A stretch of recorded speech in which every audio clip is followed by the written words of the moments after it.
श्रीगणेशाय नमः।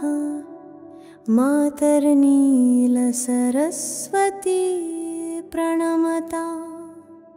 सौभाग्यसम्पत्प्रदे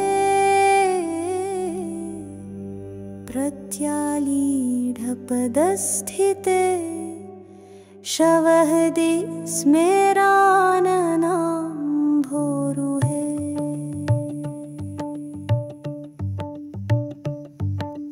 फुल्लेन्दीवरलोचने त्रिनयने कत्रिकपालोत्पले खड्गं चादधति त्वमेव शरणं त्वामीश्वरीमाश्रये।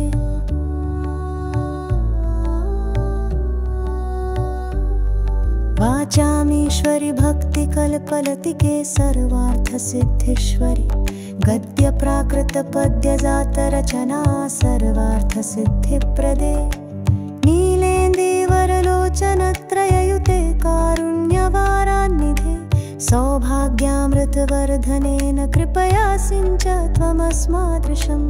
खर्वे गर्वसमूपुरिततनो सर्पादिवेशो स्वले व्याघ्रत्वक्परिवीतसुन्दरकटी व्याधूतघण्टाङ्किते। सद्यः कृत्तगल्त्रजः परिमिलन्मुण्डत्वयि मूर्धज ग्रन्थिश्रेणिनुरुमुण्डदामललिते भीमे भयन्नाशय। मायन्नङ्गविकाररूपललनाबन्ध्वरथचन्द्राम्बिके हुं फत्कारमणि त्वमेव शरणं मन्त्रात्मिके मातृश। मूर्तिस्ते जननी त्रिधाम घटिता स्थूलातिसूक्ष्मा परा वेदानां नहि गोचरा कथमपि प्राज्ञानुतामाश्रये। त्वत्पादाम्बुजसेवया सुकृतिनो गच्छन्ति सायुजतां तस्या श्रीपरमेश्वरत्रिनयनब्रह्मादिसाम्यात्मनः संसाराम्बुधिमज्जने पटुतनुर्देवेन्द्रमुख्यासुरान् मातस्ते पदसेवने हि विमुखान् किं मन्दधि सेवते। मातस्त्वत्पदपङ्कजद्वयरजो मुद्राङ्ककोटिरिणस्ते देवा जयसङ्गरे विजयिनो निःशङ्कमङ्के गतः।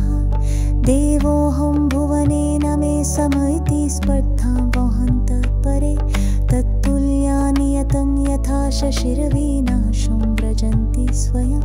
त्वन्नामस्मरणात् पलायनपरान् द्रष्टुं च शक्ता न ते भूतप्रेतपिशाचराक्षसगणा यक्षश्च नागाधिपा दैत्यादानवपुङ्गवाश्च खचरा व्याघ्रादिका जन्तवो डाकिन्यः कुपितान्तकश्च मनुजान्मातक्षणं भूतले। लक्ष्मीसिद्धिगणश्च पादुकमुखा सिद्धास्तथा वैरिणा स्तम्भश्चापि वराङ्गने गजघटा स्तम्भस्तथा मोहनम्। मातस्त्वत्पदसेवया खलु नरां सिद्ध्यन्ति ते गुणा। क्लान्तः कान्तमनोभवोऽत्र भवति क्षुद्रोऽपि वाचस्पति। फलश्रुति ताराष्टकमिदं पुण्यं भक्तिमान् यः पठेन्नरः प्रातर्मध्याह्नकाले च सायाह्ने नियतः शुचि। ॐ लभते कवितां विद्यां सर्वशास्त्रार्थविद् भवेत्। लक्ष्मीमनश्वरां प्राप्य भुक्त्वा भोगानधीप्सितान्।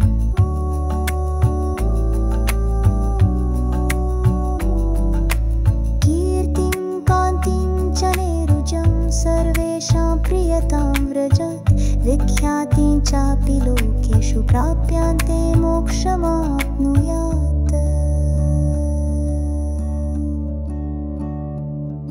इति श्रीबृहन्नीलतन्त्रे